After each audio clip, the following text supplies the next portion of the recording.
Okay, so today we're making focaccia. Say it with me, focaccia.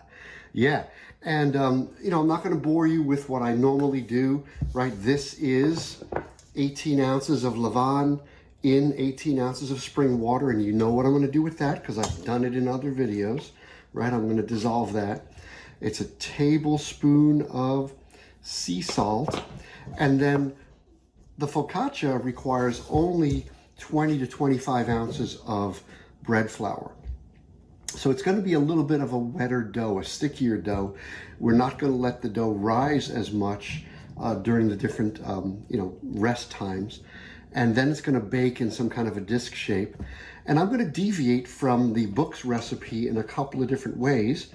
And I'm going to tell you exactly how I'm deviating. But I'm not going to deviate so much that it's not going to be what he's talking about. But I'm going to be making a focaccia made from levain, which is, I'll get you the page number from the book. So let's get started.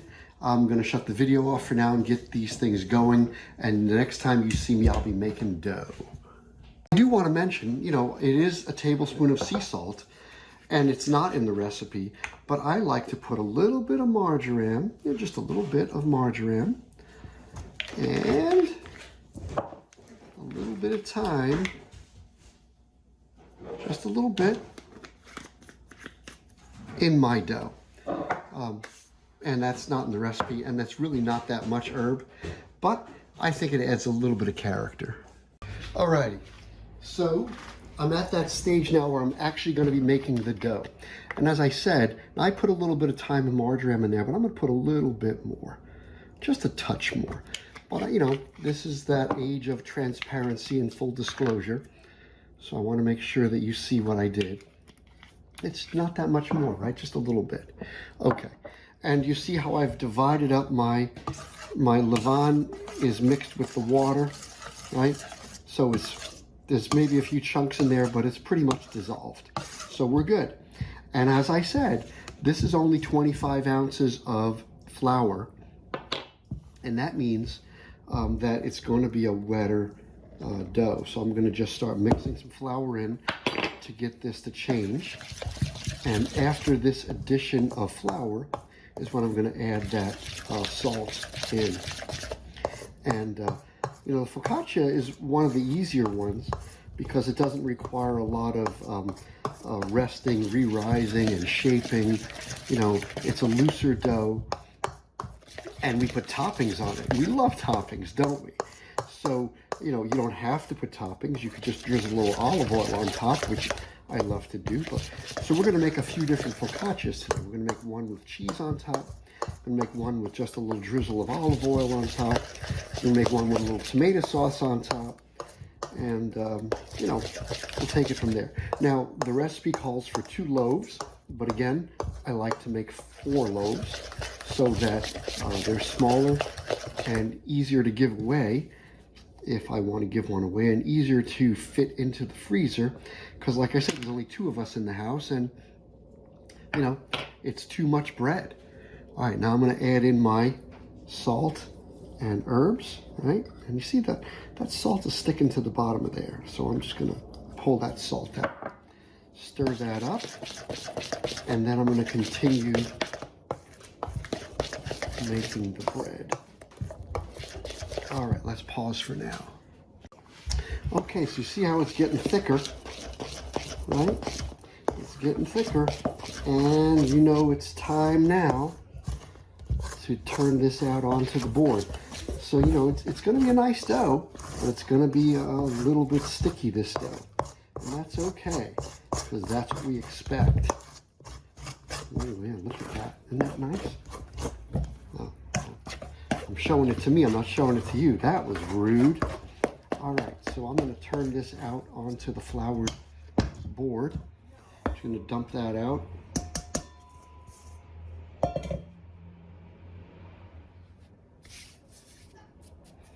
And let's dump this out.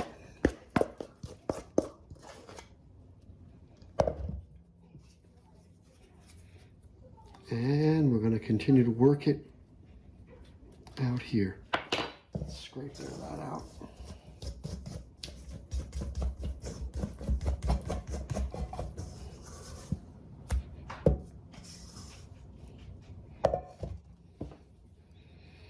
You know, it just breaks my heart when there's a little bit of dough left over in the bowl, because that's not going in my mouth later. That's okay. It's fine. It's all part of the process.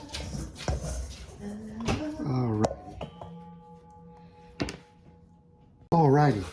So at this stage, I just like to use my scrapers, because I know it's a very wet dough and there's no point in getting my fingers all sticky. So I'm just gonna get some more of that flour incorporated, and then I'm gonna do a quick knead. And like I said, it's gonna be a wet dough. Like, you see all that flour? Well, it's gonna absorb all that flour and it's still gonna be wet. It's a very interesting process. You know, I wonder, I wonder about the people that actually invented this, right? Because, when you think about like the first time somebody ever put these things together and made something, and it actually was nutritious and tasted good, that's crazy. Like, anybody can do what I'm doing, right? I have instructions. I can read, and I can just follow directions. But, I mean, these guys, they were freaking hungry. And they invented this. That's pretty incredible. All right, enough of my rant. Okay, see how it's taking shape? It's taking shape. And I'm being very gentle with it. I'm not really pushing hard, but you see how it's absorbing all of that flour, right? It's absorbing it, and I'm not going crazy, right? I'm putting gentle pressure, and I'm just mashing it down. And, this is, remember what the sourdough looked like. This is going to be a lot different than the sourdough, right? That was a much drier, and I kept adding flour, if you recall. That was a much drier dough. This is going to be a softer dough, but it's going to make a softer bread also. So it's a really, really nice thing. It's easier than the other breads, I think, or at least it's quicker. It's easier. I say it's easier. And it's also quite delicious. Look at that. I sucked up all of that flour. Isn't that crazy? All right, I'm gonna knead it a little bit just to work up that gluten just a little bit. And I could feel that the dough was a little bit cold.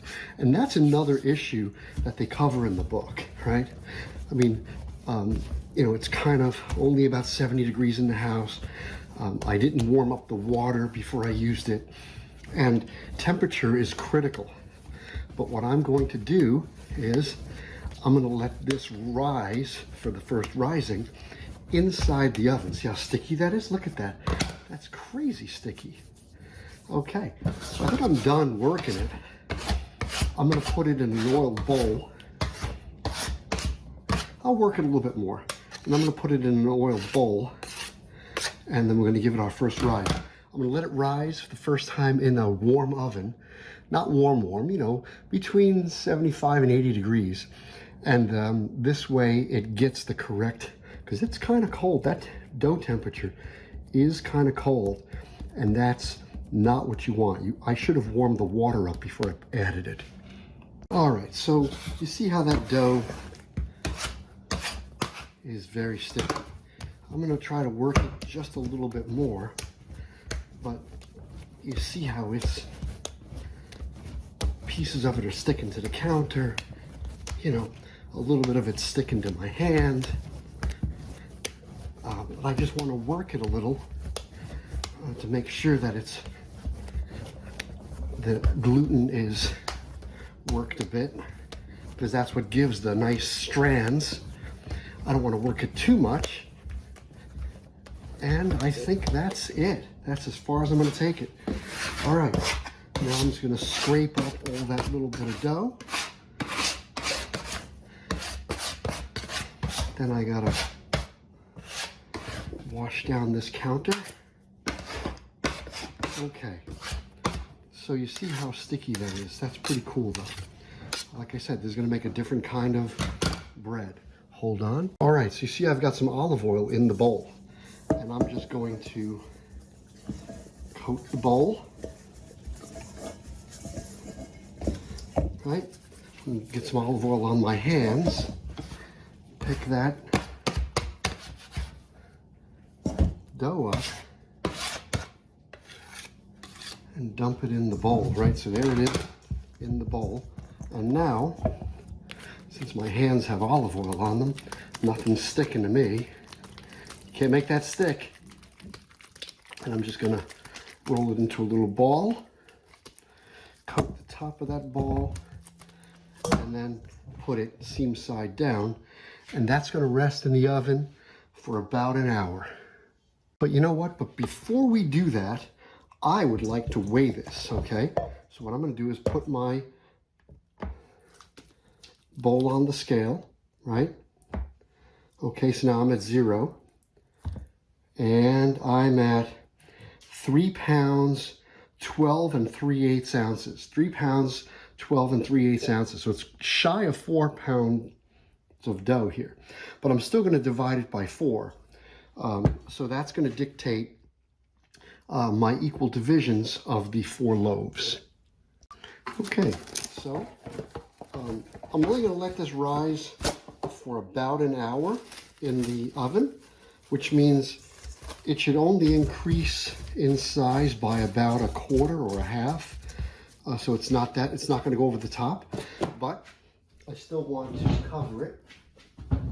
Okay, I'm just going to cover it with that, and that goes in the oven for about an hour. So I'll be setting a timer. Okay, so just to be clear, the oven's not on. What I did was I turned it on and shut it off so the ambient temperature inside the oven is nice and warm for my dough to rise. So I just want to clear that up and make sure that you're not actually baking the dough in the bowl right now. All right, over and out.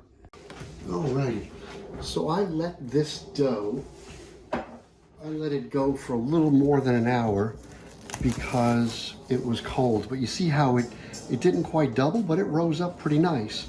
And now what I'm going to do is divide it into 4 parts. Remember, it was 3 pounds, 12 ounces. So that's essentially 60 ounces. So it's going to be 15-ounce loaves each. Let me go get my scale. Okay, so first thing I'm going to do is I'm going to just punch it down. And you see it is a very loose dough. So, you know, I just have to be careful. But it's oh wow, it smells incredible. All right, now I'm going to just divide it up into 15-ounce pieces. Yeah, it does smell good, doesn't it? Alrighty, so there's a piece. That's going to be, that's only 12 ounces. 14 3/8. 14 1/2. It's sticky though, huh? Okay.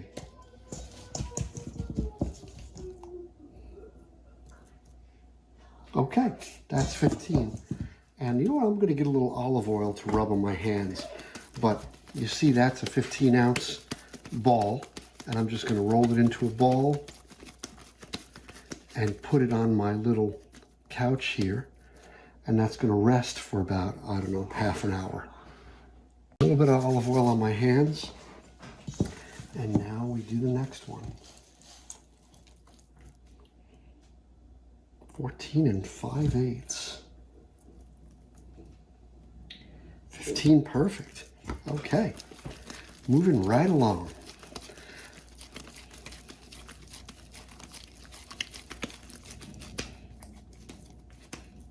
Okay, just gonna let those rest. Okay, I'm gonna cut this one in half. Now the last one's gonna probably be a little bit over because it wasn't exactly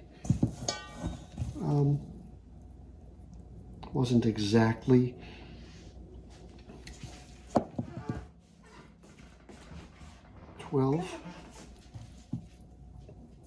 It's a little bit more than 12. We'll see.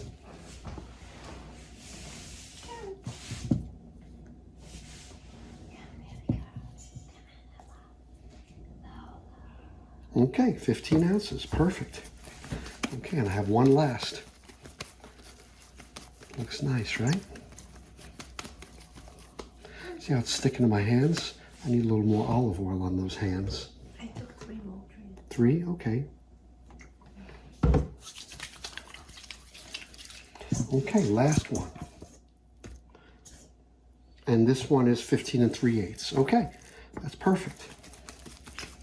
Because I said it wasn't exactly 3 pounds, 12 ounces. It was 3 pounds, 12 ounces and a little bit. So there it is, the little bit. Okay, and now you see I've got 4 loaves. And I'm just going to cover these with a damp towel. And I have 4 loaves. what's the matter? Oh, they're not centered. I'm going to cover them with a damp towel, let them rest a little bit, and then we're going to form the loaves. You have anything to say? No? Okay. Okay, so I've moistened a towel. It's a little more than damp, but it's a damp towel. And I'm just going to lay it over those loaves, and I'm going to pop them back in the oven because it's a warm spot. Okay, so here's a major place where I deviate from the book. See, I've got a round, I guess it's a round cake pan, okay? And what I'm going to do is, I have this parchment paper. It comes like this. I don't like it. I prefer the roll, but this is what they had in the store. So I'm going to fold that parchment paper in half again, and then I'm going to fold it into triangles like that. And I want it to come up the side of the bowl, the dish, so I'm not going to cut it exactly there. I'm going to cut it right about there. Okay? And, you know, this is how geometry applies to your everyday life. So what I'm going to do now is I'm going to put that parchment paper in the bottom there, put a little bit of olive oil on top, and I'm going to put one of my loaves, one of my focaccias right on there. I'm going to bake it in this pan. And this is where I deviate from the book, because the book has you roll it out onto a peel and then put it directly on the stone. But I don't have adequate equipment to do that for 4 loaves. So I'm going to do it this way, and believe me, it comes out just as good. Okay, so what I'm going to do is take one of my little loaves. It's very delicate. I'm just going to lay it down on that little bit of flour. Put a little flour on top. And I want to be very gentle with it. I don't want to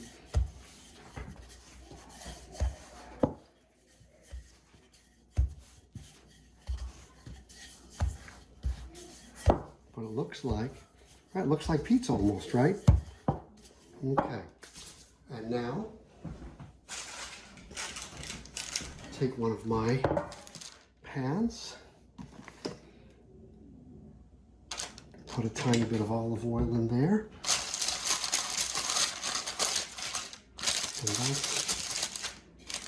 and now I'm going to pick this up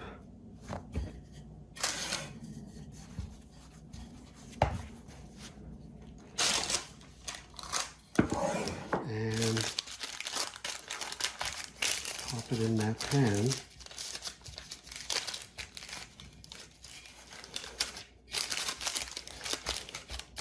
And then we're going to just cover that and let it rest a little bit before we bake it. I'm going to do that with the balance of these loaves.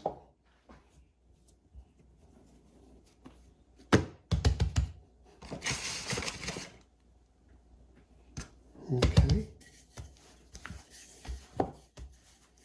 Isn't that nice? I don't want to roll it out too big because I don't want it to overflow the pan. I think that's about the size of the pan, right? Let me get the other pan.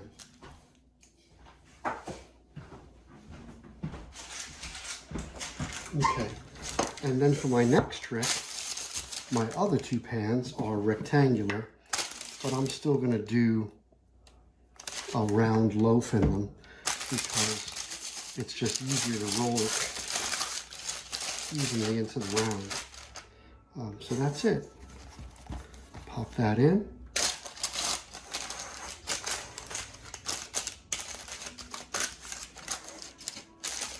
And let that expand to fill its whole area. I'm going to cover each one.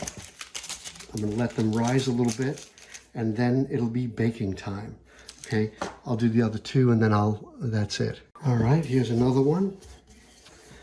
And just going to roll it out a little bit. And this one's going into a rectangular pan. But I'll still make a square.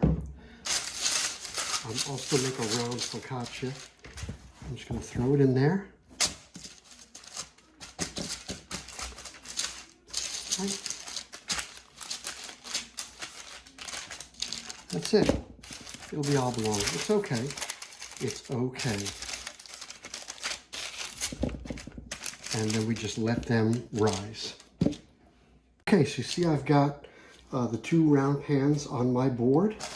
I'm going to put the two rectangular ones on top. I'm going to cover that with that damp cloth again. I'm going to pop it in the oven and let them rest. So there's the whole thing in the oven. I'm going to let them sit there for probably a half an hour. I'll take them out. I'm going to heat the oven up, and then we're going to get prepared for baking. In the meantime, I'm getting my toppings all set up. All right. Let's see if I zoom that a little bit. Is that better? Okay. So you see my two rectangular oblong loaves, they puffed a little bit. I'm going to now just give them little indentures, right? Right? And these two are going to be both Asiago and Parmesan. And what I'm going to do, hold on, I don't want to go crazy with the olive oil, but I'm going to take a little bit of olive oil and just drizzle it on. And a little bit on that one. Just a little bit of olive oil over the top. There you go. And now this one is the Asiago, right? And I'm going to just be a little bit liberal with the Asiago on top.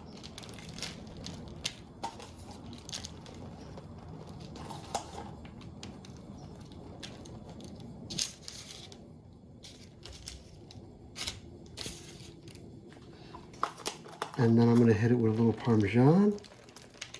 Parmigiano Reggiano. And into the oven they go.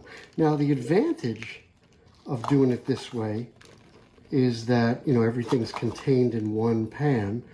The disadvantage, obviously, is that the surface of the dough is not going to touch the stone. But that's okay. You know, for other breads, it might matter more so. But for this bread, really, honestly, it comes out really good just like this. I used to do it on foil, and I switched to parchment because it actually seems to work better. It doesn't stick at all. That's it. So I bought an extra Parmesan, and I didn't need it. But you see, I'm putting a lot of cheese on there, and I'm doing that because guess who likes it that way? Leia likes it that way. Okay, so there you go. You know what? I'm going to pull a bit more Asiago. Why not? What harm could come from this? So these are my first two focaccias, and they're both cheese. So while the first two cheese focaccias are in the oven, I'm just verifying that these calamatas have no pit, because I don't want anybody to bite into a pit. So I'm just verifying that. They should be pitted, but you know, if you buy pitted stuff and one of them has a pit and somebody bites down, that's it. They won't want to come to your house anymore. So I'm just verifying that, and they look good so far, because the next focaccia that I make is going to be, you guessed it, Kalamata olives. And I'll probably put a little bit of herb on top, maybe like a little bit of thyme and maybe a little tarragon. I don't know, we'll see. Just verifying that they're all pitted. They look good. Okay. Yeah, you need to see this. This is halfway through the baking. Look at how that's rising. Oh, that's beautiful, very cheesy. So this is 12 minutes in. I'm going to give them a full 15, maybe 18 minutes. But this is 12 minutes in. Look at that. Okay, so while the Asiago and Parmesan focaccias are in the oven, we're going to do one with those calamatas. So I'm just going to dimple it up. Put a little bit of olive oil. All right, just put a little olive oil on there, a little bit more maybe. Okay, that looks good. And now we're gonna just put the calamatas all over the top of that.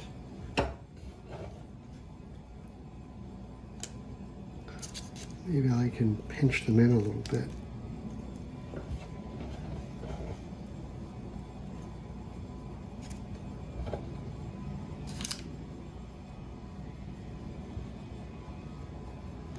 Doesn't that look nice? Okay, and now I think I'm going to hit it with, I don't know, maybe a little tarragon. What do you think? Let it rain a little tarragon.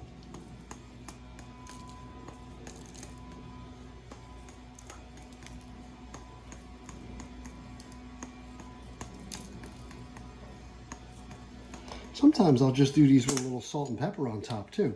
Okay, so that's one, calamatas, right? And this one, guess what it's gonna be? Ho, ho, ho. Okay, so I took some San Marzano plum tomatoes and I just simmered them in a little bit of garlic and some herbs.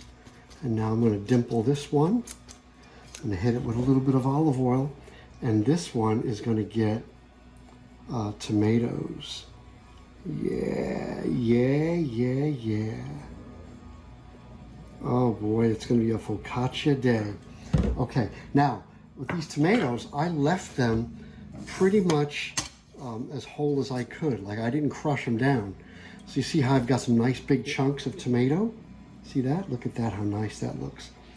And what I wanna do is just layer out some nice big chunks of tomato. See, they did cook down though. Like even though I left them whole, I just broke them with a wooden spoon. And you see how they did kind of collapse a bit, but look at that. I got some nice big chunks of tomato just going down there. Oh, that's going to be wonderful. Yeah. And these are going to be our 4 focaccias for today. 2. So this one, there's 2. This one came out, but now look. See how it slides off the parchment? That's what I love about the parchment paper. It slides right off. I'm going to put that directly on the cooling rack now. Okay, so here are the 2 Asiago Parmesan focaccias. And if you see, if I tip it, tap on the bottom, you see how it's a little springy? It's got that hollow sound.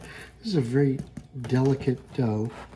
And it's got plenty of olive oil on it. And when these cool, I'm going to slice one up. It's going to be awesome. The other 2 are in the oven right now. I've got one Kalamata and one San Marzano tomato. I got to go get another cooling rack for those 2. So I can see I should have pinched those Kalamatas in a little deeper, but the tomato one looks super nice. All right. Okay, here they come.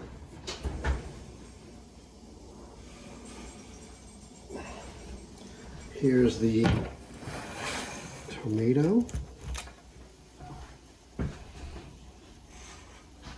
And here is the Kalamata. Okay, and they look lovely. Now, watch how easy this is. I'm going to take the parchment paper, slip it out, and now watch. Just slide it off. Isn't that nice? Parchment paper makes everything so much easier.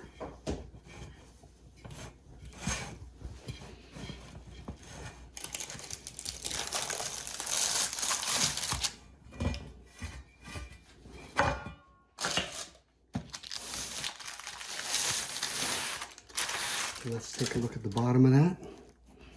Yep, looks good.